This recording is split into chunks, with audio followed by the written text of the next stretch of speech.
Bonjour à tous, nous sommes ravis de vous accueillir pour notre 18e Lunch and Learn.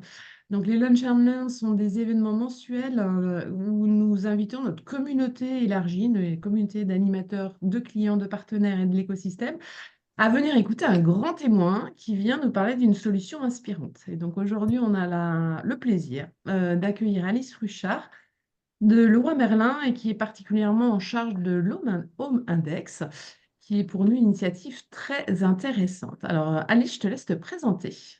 OK, merci beaucoup. Donc ouais, moi je travaille chez Leroy Merlin France. Je travaille, à l'accompagnement en fait globalement de toutes les équipes produits et des fournisseurs sur les enjeux de l'impact positif. Donc on appelle ça chez nous impact positif. Donc, les enjeux RSE, mais vraiment focalisés sur la partie produit. Du coup, mon job, c'est comment on accompagne, les équipes produits, les responsables d'offres pour qu'ils changent leur façon de faire le métier, pour intégrer ces nouveaux enjeux, ces nouveaux entrants dans leur façon de faire leur, job. Et puis du coup, comment on pilote différents projets. Donc il y a celui dont on va parler aujourd'hui qui est Home Index. Et puis on travaille bien sûr sur la stratégie carbone de nos produits. Donc c'est très lié bien sûr, mais c'est pas exactement le même sujet. Donc tous ces enjeux-là. Donc mon travail c'est celui-là. Et j'ai eu le plaisir de driver un peu et d'animer le déploiement de Home Index depuis la fin de l'année 2022 chez Leroy Merlin France. Et puis en partenariat évidemment avec le groupe ADO, puisque c'est une initiative et un outil qui est groupe, dont je vais vous reparler. On y reviendra d'ailleurs. C'est intéressant de voir comment cet outil se déploie au sein du Tout à groupe fait. ADO et voir à l'extérieur. Merci Alice. Alors j'ai juste oublié de dire une chose auquel je tiens, c'est que le Roi Merlin, comme d'autres enseignes du groupe ADO et du groupe AFM, est partenaire de la fresque de l'économie circulaire et donc ont des animateurs internes qui sont formés pour déployer les messages autour de l'économie circulaire. Donc on est encore plus heureux d'avoir un représentant de le Roi Merlin à notre Lunch and Learn. Allez, ça y est, c'est dit, tu peux enchaîner. Ok, j'y vais, donc je partage. Si j'y arrive bien, on est bien. Donc, pour vous parler de Home Index, je vais vous partager un peu d'où ça vient, quelle est l'origine de ce projet-là, de cet indicateur. Home Index, c'est globalement le premier, en tout cas, qui avait vu le jour, indicateur de performance sociale et environnementale des produits. Ça vient d'où? Ça vient évidemment d'abord d'un enjeu. Alice, excuse-moi, tu n'es pas en mode Ah, diaporama. Si ça diapo, t'embête pas, c'est plus bien sûr, sympa. c'est mieux. Donc ça vient évidemment, et comme je pense toutes les entreprises ou la plupart des entreprises sont concernées par un enjeu qui est double, c'est comment est-ce qu'on à la fois on réduit notre impact sur la planète, l'environnement, les gens, et qu'on maintient malgré tout la pérennité de notre entreprise. Et en fait, à partir de cet enjeu double-là, le groupe ADO a écrit une stratégie d'amélioration de l'offre qui est en place depuis 2018 et qui est basée aujourd'hui sur 8 piliers. Il y a eu un petit peu d'évolution, mais en tout cas aujourd'hui, elle est basée sur 8 piliers qui sont fabriqués à partir de matières plus responsables, fabriqués dans des conditions qui sont plus respectueuses de l'environnement, avec un transport à l'impact carbone maîtrisé, qui intègre des fonctions, en tout cas à l'usage qui sont économes, qui sont évidemment fabriqués pour durer et pour être recyclés. Ça, c'est pour la partie environnementale.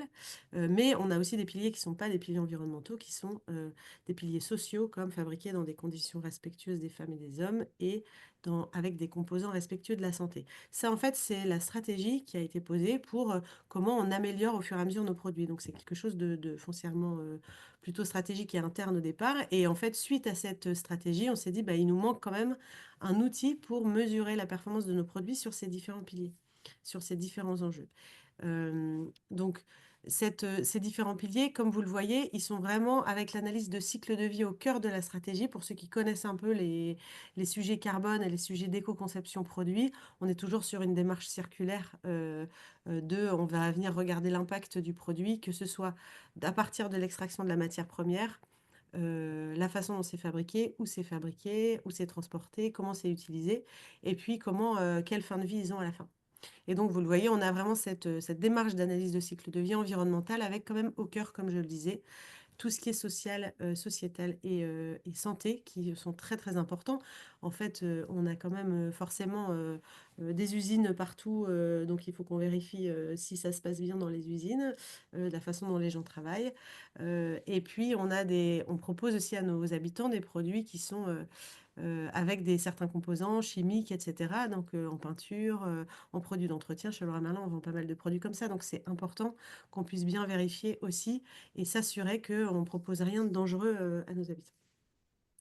Et donc, en fait, on est passé de la stratégie à la mesure avec Omindex. Et on l'a fait, ça veut dire, aujourd'hui, l'état des lieux, c'est celui-là, c'est-à-dire qu'Omindex, c'est un indicateur que vous voyez, qui mesure la performance environnementale, pas du tout économique, environnementale et sociale des produits dans un score qui va de 0 à 100. Et du coup, ça donne une lettre qui va de A à E. Le modèle, il était très clairement le Nutri-Score pour rester sur quelque chose de simple et de compréhensible pour les clients. Donc ce score-là, il est basé sur 8 piliers qui sont plus ou moins les piliers de stratégie que je viens de vous évoquer, avec 6 piliers environnementaux et 2 piliers plus sociaux et éthiques.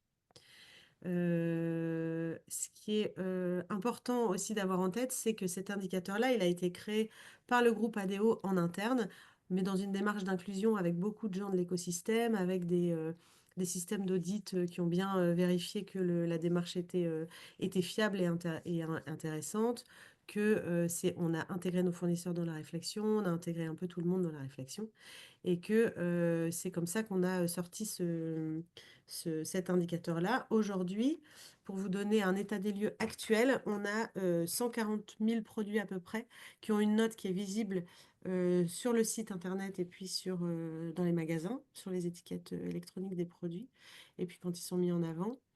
Et c'est à peu près 140, c'est 70% de notre offre globalement qui est communiquée.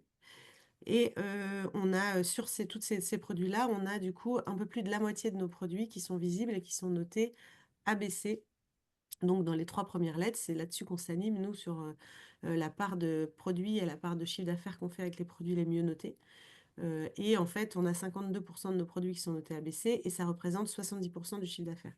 Donc on pourra y revenir si vous voulez, mais c'est aussi intéressant de voir que les produits les mieux notés et les plus vertueux sont ceux qui ont une dynamique commerciale la plus intéressante. Euh, c'est pas mal pour un peu débloquer Quand les tu dis premiers. dynamique commerciale, tu veux dire que c'est des grosses ventes ou parce qu'ils sont bien notés, ils se vendent mieux? En fait, c'est compliqué de savoir d'où ça vient. Hmm.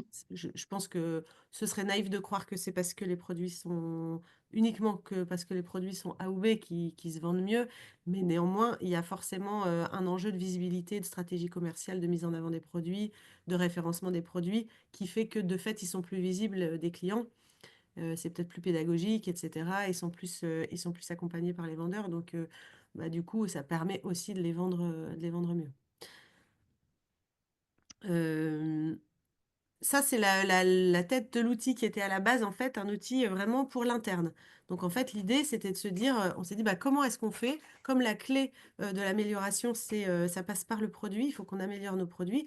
Pour information générale, on a 90% de notre empreinte carbone, scope 3 en tout cas, donc la partie qui est liée, enfin, c'est 90% de notre empreinte carbone qui est liée à nos produits. Donc, en fait, on a plein d'actions sur le transport, sur les déplacements, sur nos sites, mais si on n'améliore pas nos produits, en fait, nos trajectoires d'amélioration, elles marcheront jamais.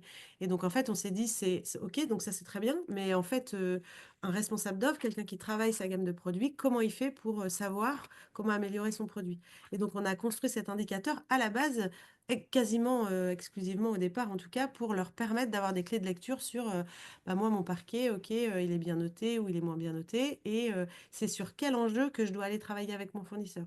Est-ce que c'est sur un enjeu de durabilité? Est-ce que c'est sur un enjeu de matière première? Est-ce que c'est sur un enjeu de localisation de la production ou de packaging, etc., etc. Et donc, en fait, c'était vraiment pour ça qu'on l'avait fait au départ. Et puis finalement, ça s'est transformé après quelques mois en un indicateur plutôt pédagogique à destination de nos clients. En fait, ce qui s'est passé, c'est qu'on a lancé ce Omindex, qui s'appelait d'ailleurs pas Omindex à ce moment-là, mais en interne, et on a eu du coup le mandat de la part du conseil de surveillance ADO en mars 2022 qui nous a dit, mais en fait, votre truc, il est carrément bien et ce serait dommage de ne pas en faire profiter les clients. Et donc, on a travaillé une charte, un nom, etc. Et on a du coup embarqué, je sais que c'est un des sujets majeurs de cette intervention, tout notre écosystème et notamment nos fournisseurs dans le sujet pour leur dire, bah, en fait, il faut qu'on en fasse quelque chose de pédagogique, qu'on donne aux clients des clés de lecture pour savoir quel est l'impact du produit qu'ils achètent chez nous, etc. Donc, on a lancé ça fin 2022, d'abord avec nos marques propres, parce déjà, c'était techniquement plus facile d'avoir les informations sur les produits. Et aussi, on voulait donner l'exemple auprès de nos fournisseurs, leur montrer que on commençait par nos produits et que même si c'était mal noté, on allait quand même l'indiquer. Donc, c'était pas une démarche de produits durables uniquement qu'on mettait en avant en mode marketing. C'était vraiment plutôt une démarche de transparence sur l'impact des produits et que du coup, on commençait par nous pour leur montrer qu'on le faisait et on n'avait pas que des produits AB ou ABC dans nos gammes MDD. Donc, c'était intéressant de le faire de cette façon. Ça a du coup donné envie aux fournisseurs après, on y reviendra, mais de nous suivre là-dedans. Ce que je peux vous dire en fait de Home Index, c'est plusieurs choses. D'abord, c'est que le premier sujet de Home Index, ça a été, et je pense que je ne vais pas en surprendre beaucoup, ça a été le sujet de la donnée du produit, le sujet de la data produit.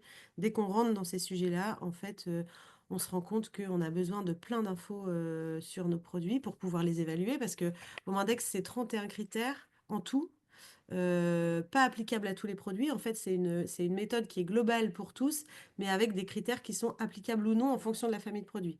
Je vous donne un exemple. On va venir mesurer le taux de formaldéhyde des panneaux de bois, par exemple. Donc, c'est un peu les substances qu'il y a dedans. Évidemment, on ne va pas le faire sur un radiateur. Et à l'inverse, le radiateur, on va venir l'évaluer sur les fonctionnalités d'économie d'énergie qu'il propose, ce qu'on ne va pas faire sur une peinture ou un panneau de bois. Donc en fait, il y a 31 critères, mais globalement, peut-être, on a peut-être une quinzaine de critères applicables à chaque produit, globalement, donc plutôt une grosse moitié. Mais donc quand même, on a été chercher des infos qu'on n'avait pas dans nos bases de données. Et donc, pour vous donner un exemple, et ne serait-ce que sur l'année 2024, qui d'ailleurs était la troisième année, donc c'est pas ça montre pas tout ce qu'on a récupéré, mais rien qu'en 2024, on a récupéré 1,7 million de données auprès de nos fournisseurs. Donc ça montre l'effort et ça montre de notre part évidemment pour aller récolter la data, mais surtout de la part de nos partenaires qui ont dû en fait se bouger pour aller nous donner les infos dont on avait besoin. Mais ce qui est intéressant, c'est qu'en fait, ce truc-là, comme on met aux fournisseurs un enjeu de visibilité derrière, ça leur a donné envie en fait, enfin en tout cas, on a réussi à les booster sur Homindex pour qu'ils nous donnent ces infos produits. Et nous-mêmes, ça a permis de nous rendre plus efficaces sur les moyens de récolter la data. On a créé des robots, des trucs un peu plus efficace que ce qu'on faisait au départ pour aller récolter plus efficacement et plus simplement auprès de nos fournisseurs. Et nous-mêmes, ça nous permet aussi de monitorer la collecte et la performance des données qui sont stratégiques. Donc en fait, c'est un gros sujet, mais c'est assez intéressant parce que ça nous permet de nous transformer aussi nous-mêmes sur la partie données. Ça a été vraiment le premier nœud, c'est comment est-ce qu'on on récupère la donnée. Et évidemment, l'enjeu majeur derrière, c'est l'accélération auprès de nos fournisseurs. On a 1500 fournisseurs à peu près qui ont été du coup tous embarqués dans la démarche. On a voulu les embarquer très tôt sur le sujet, même quand c'était pas encore visible aux clients. Et en fait, c'est une des raisons pour lesquelles on a réussi à les embarquer, c'est-à-dire que on a très vite fait beaucoup de conventions, on leur partageait notre envie, notre stratégie, etc. Et puis on a fait, en fait, avec nos fournisseurs, on a vraiment eu une démarche itérative et puis crescendo, entre guillemets. C'est-à-dire on a démarré par leur dire, bah, regardez, nous, on va faire un index sur nos marques propres.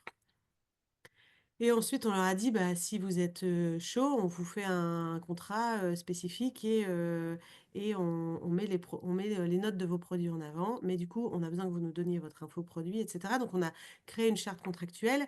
Et à côté de ça, on leur a proposé bah, de la visibilité dans nos opérations commerciales, de la mise en avant, une visibilité dans les magasins sur le site. Et donc, en 2023, on s'est retrouvé fin 2023 avec à peu près 450 fournisseurs qui étaient embarqués dans la démarche.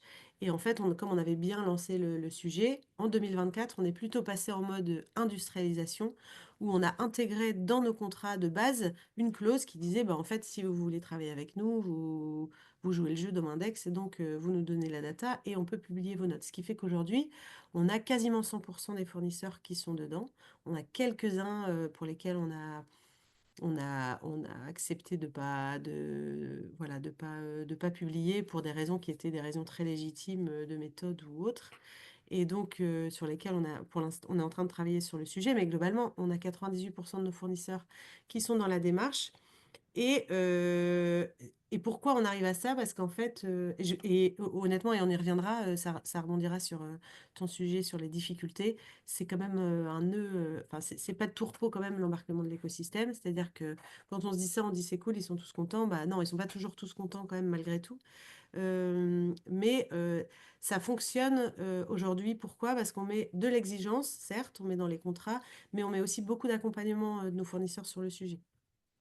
Par exemple, on a notre outil Omindex, on l'a mis à disposition des fournisseurs sur un portail spécifique où ils peuvent aller analyser leurs notes, ils peuvent voir leurs notes, ils peuvent regarder ce qu'ils peuvent faire pour améliorer. On a développé des simulateurs de notes pour les aider à se dire, bah, en fait, sur ma gamme existante, si j'améliore ça, bah, du coup, ça va me faire passer d'une note D à une note B, par exemple.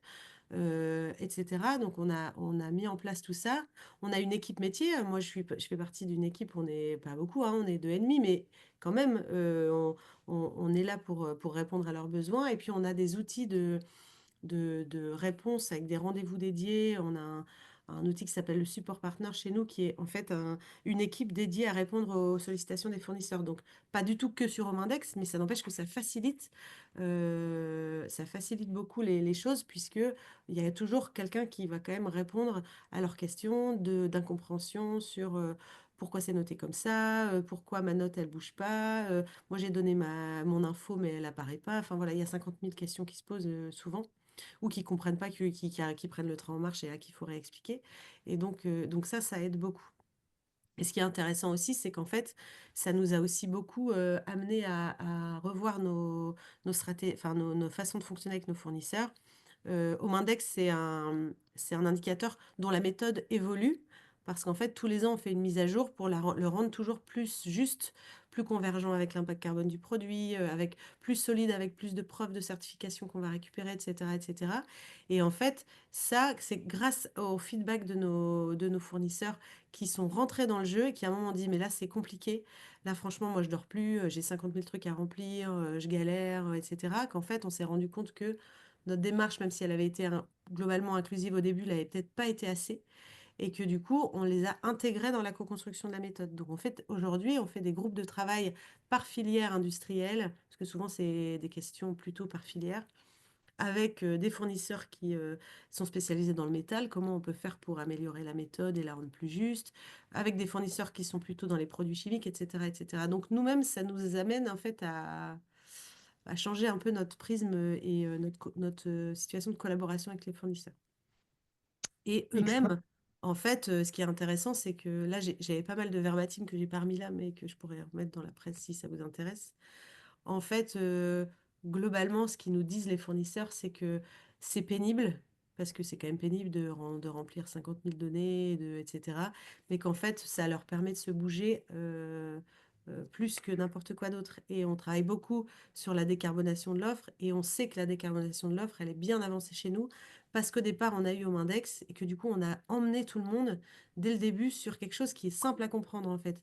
La décarbonation, c'est complexe. C'est un impact carbone, des ACV, enfin, etc. On n'arrive pas à chiffrer.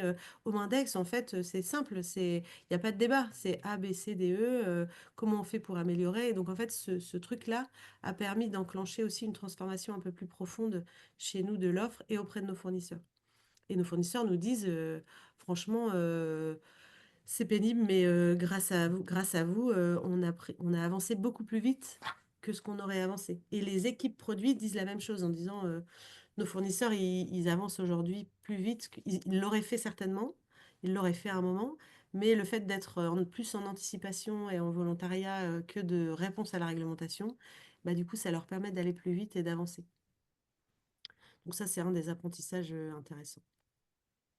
Ça, c'est, je vous ai remis juste pour vous montrer un peu, je sais pas si ça vous intéresse, mais souvent on oppose l'impact social environnemental à la performance économique euh, plus que jamais aujourd'hui. Et en fait, ce qui est intéressant, c'est qu'avec Comindex, on se rend compte que on a des produits, alors peut-être que c'est pas facile à saisir, mais globalement, on voit qu'on a un nombre de références euh, qui fait beaucoup plus que de chiffres que... là, j'ai pas les chiffres parce que mon truc il est masqué. Attendez, je l'ai plus en tête. Comment Ouais, donc là, on t'expliques a que quasiment si je 39% comprends des... bien, vous faites plus de marge sur des produits A B en gros que sur Mm. d'autres produits. Comment tu expliques ça? Alors ça, ça s'explique par de différentes façons. La première raison, c'est que on a intégré des règles et dans les cahiers des charges pour les nouveaux produits, etc. Hmm.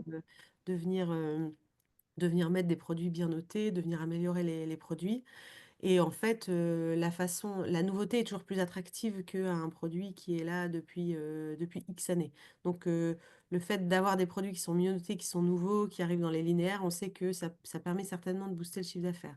On a aussi un sujet, quand on prend le sujet de la marge, qui est un produit éco-conçu, un produit décarboné peut se faire, contrairement à ce qu'on pense, en gain aussi de rentabilité. Je donne un exemple qui est pas forcément lié là à ça, mais chez nous, on a développé toute une gamme de ciment bas carbone, par exemple.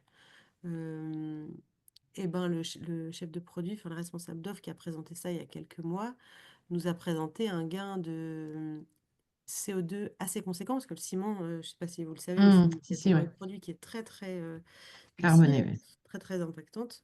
Et, et en fait, en travaillant ce sujet-là, il avait réussi à faire un gain de rentabilité en même temps que son gain de carbone. Donc en fait, on voit que c'est pas forcément en contrepartie. On a des stratégies commerciales qui font que on met plus en avant les produits bien notés dans les opérations commerciales, dans les têtes de gondole, etc. Donc ça doit aussi pousser le chiffre d'affaires.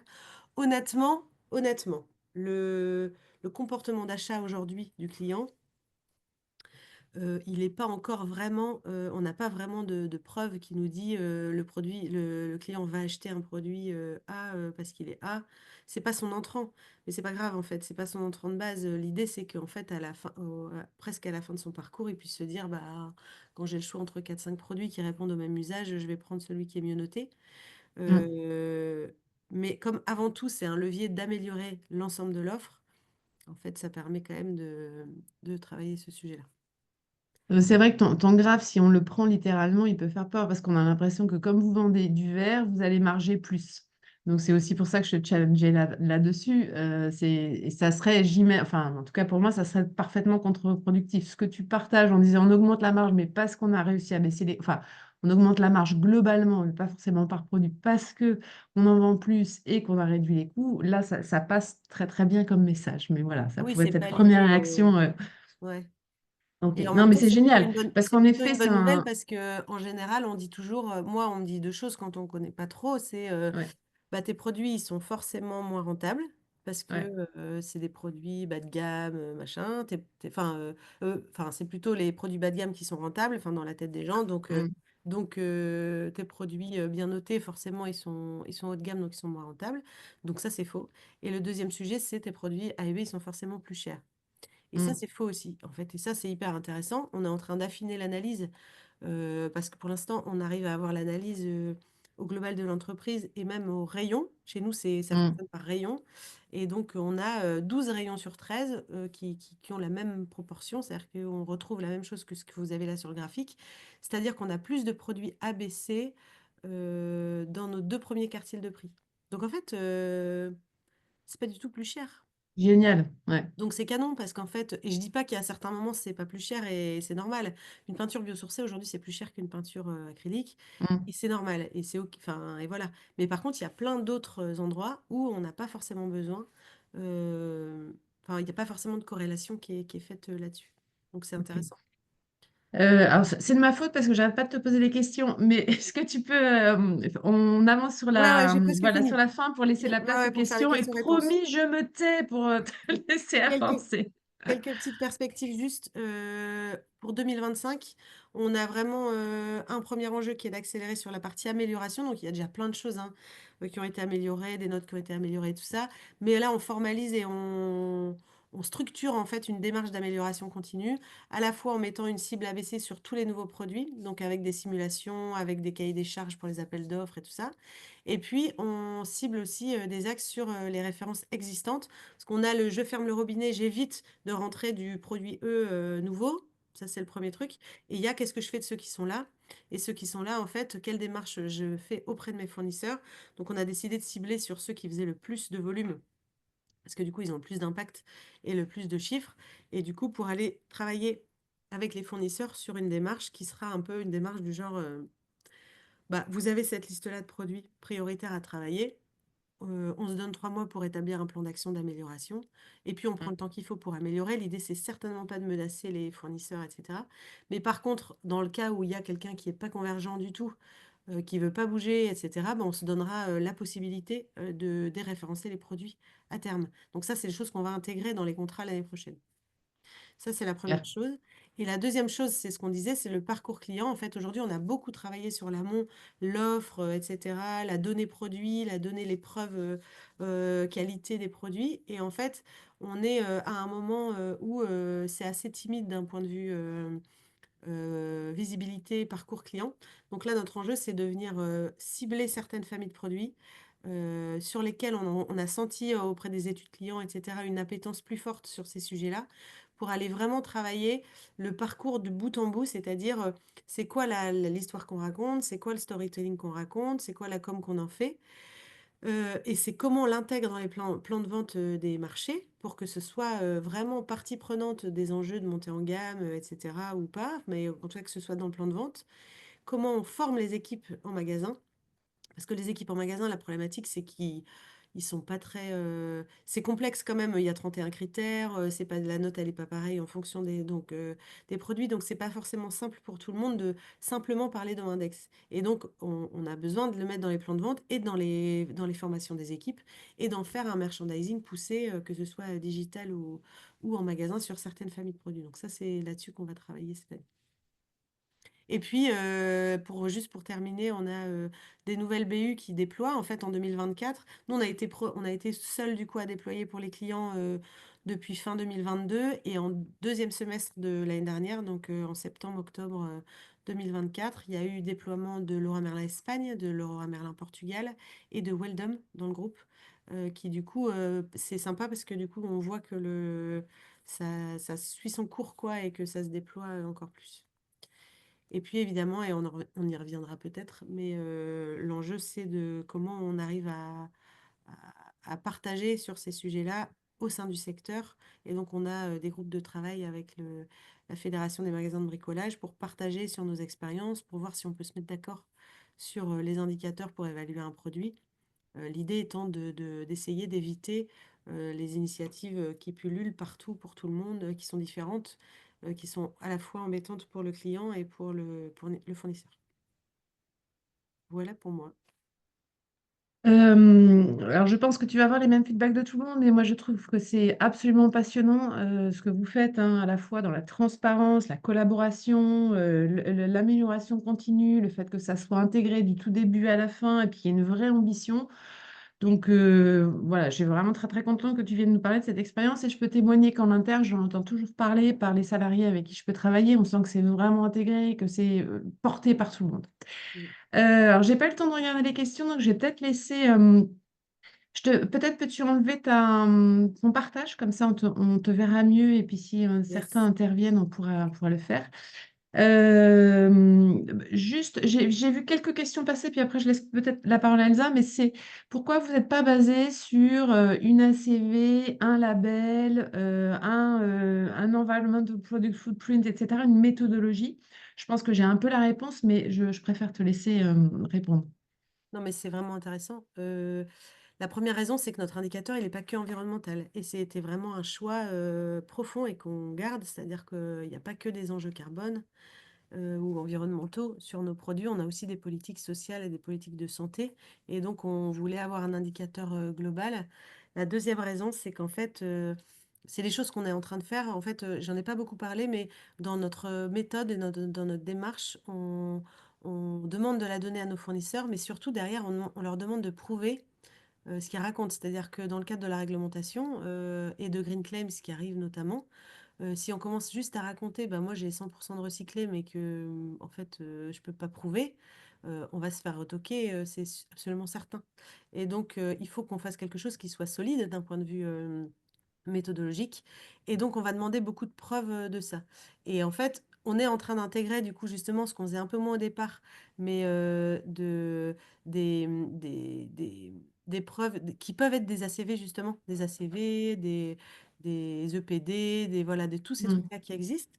La problématique, c'est que nous, on a à peu près 250 000 produits, on est sur beaucoup, beaucoup de marchés, et en fait, on a en fait, faire une ACV, ça coûte Mm. vraiment, très cher pour, les partenaires et en fait, on peut pas non plus exiger des ACV de la part de nos fournisseurs, sinon on ne noterait qu'une partie très faible de notre référencement. Mais je dis ça et c'est quand même des réflexions qu'on a encore parce qu'on sait que ça se simplifie de plus en plus, qu'il y a de plus en plus de démarches qui existent donc le but, c'est d'aller de plus en plus vers quelque chose de précis. Mais la façon qu'on a réussi à faire au départ, c'est plutôt d'aller chercher la donnée directement auprès de nos partenaires sur le produit. Mm. Ok, super. Mais c'est quand même une méthode qui est tamponnée, méthode d'éco-conception par le pôle éco-conception, qui est validée par plein d'organismes externes. En fait, le truc est quand même sérieux, quoi. C'est-à-dire il y a des organismes extérieurs. C'est pas quelque chose qui est fait, par exemple, par l'ADEME, ok? Mais c'est quand même des méthodes qui sont contrôlées, qui sont revues, qui sont auditées tous les ans et qui nous permettent de continuer. Oui, puis vous êtes, comme tu le dis, vous êtes en démarche d'amélioration continue, donc petit à petit, ça va aller vers la C'est ça, perfection. Surtout si vous ouvrez à l'écosystème et que d'autres viennent s'y mettre, vous allez arriver à quelque chose. tout à fait. Elsa, des questions que tu as repérées dans le chat? Alors, il y a des questions sur la collecte des données, la partie tech un peu en interne. Je sais pas si on va rentrer là-dedans.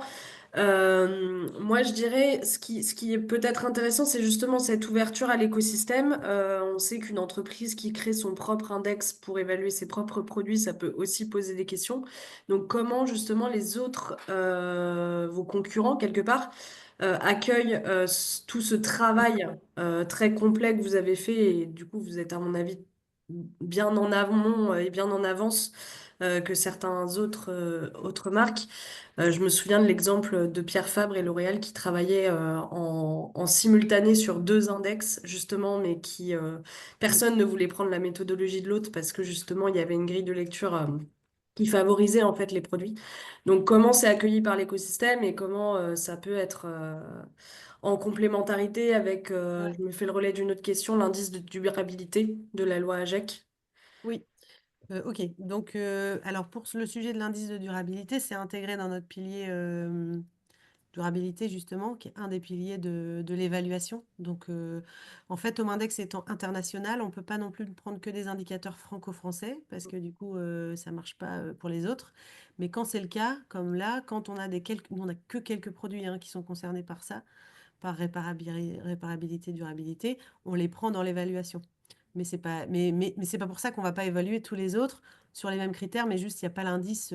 Et effectivement, on, l'idée, c'est de se doter de standards et de normes internationales sur tous nos sujets pour permettre à l'écosystème demain de se raccrocher. C'est pas en fait, l'outil est interne, mais les critères et les preuves qu'on va chercher sont des preuves qui sont tout à fait universelles. Donc, on va aller chercher des écolabels, on va aller chercher pour prouver toute la partie textile, par exemple, on est beaucoup moins concerné que d'autres enseignes, mais on vend quand même des rideaux, des coussins, des choses comme ça. Bah, toute cette partie-là, eh ben, on a un critère autour de Cotex, autour de Guts, autour de tout ça. Tous nos produits en bois, on va vérifier si on est bien certifié FSC ou PEFC sur la gestion durable des forêts. Donc, vraiment, on s'appuie sur beaucoup, beaucoup de labels. C'est juste que c'est pas un label pour tout, parce Mm. qu'en fait, on Mm. vient évaluer tout plein de sujets. Voilà, c'est complet, donc on va chercher des labels partout, c'est intéressant. Et après, ouais, sur la réaction de l'écosystème. Donc, la réaction de l'écosystème, elle est. elle est hétérogène, mais c'est-à-dire qu'on a beaucoup partagé, nous, dès le départ à tout le monde, pour justement, parce qu'on avait vraiment très envie que tout le monde ait envie de travailler avec nous et de prendre l'indicateur et voilà, pour que ce soit quelque chose commun pour le marché. On a des enseignes qui sont très intéressées pour l'intégrer. Et puis, on en a d'autres où on n'en est pas là parce qu'il y a d'autres sujets qui viennent dans la boucle. Et donc, c'est pas forcément facile de prendre l'indicateur Quand tu dis des direct. enseignes, tu parles des enseignes du groupe ou des enseignes hors du Non, groupe? moi, je parle des enseignes du bricolage, là. Je parle des concurrents. Ouais, d'accord, ok. Mais il y a des volontaires dans le groupe qui veulent avancer là-dessus, et ça, on le sait. Et après, il y a même des volontaires sur le marché sur lesquels on est. Et donc, ce qui se passe, c'est que on essaie d'être intelligent, c'est-à-dire qu'on a beaucoup partagé. On a fait évoluer la méthode pour permettre demain aux autres enseignes d'intégrer, parce qu'en fait, dans la première version du Home Index, c'était que des outils, mesures internes. Donc, en fait, c'était impossible pour quelqu'un qui était patché nous, entre guillemets, de se raccrocher. Donc ça, on a fait évoluer dans ce sens-là. Et puis en fait, ce qui se passe, c'est que par exemple, c'est ce que je disais dans le dernier slide, au sein de la Fédération des magasins de bricolage, donc vraiment avec tous nos concurrents directs, on travaille en ce moment sur ce serait quoi les bons indicateurs de notation pour un produit. Donc en fait, on ne se parle pas direct de Windex, on ne fait pas des réunions où je leur dis bah, vous prenez au Windex ou pas, c'est pas le sujet là, c'est trop. C'est plutôt bah, est-ce que on se met d'accord sur un indicateur qui serait commun, des indicateurs qui seraient communs par famille de produits. Évidemment, moi, je m'inspire de Windex parce que j'ai cette connaissance-là, Hmm. et eux s'inspirent d'autres éléments qu'ils ont et d'autres façons qu'ils ont de faire. Et puis, on se dit qu'on espère qu'on sera tous d'accord à un moment et que du coup, on fera évoluer nos outils peut-être à chacun, mais au moins pour demander la même chose et avoir le même résultat. J'ai vu une question passer qui est un peu dans cet esprit-là, qui disait est-ce que le fournisseur qui a un home index X ou Y peut l'utiliser pour communiquer et le proposer à une autre enseigne? Est-ce que c'est quelque chose que vous, aujourd'hui, vous obligez à ce que ça reste dans la sphère Leroy Merlin ou est-ce que le fournisseur peut s'en targuer et communiquer dessus? Ah bah, c'est une bonne question.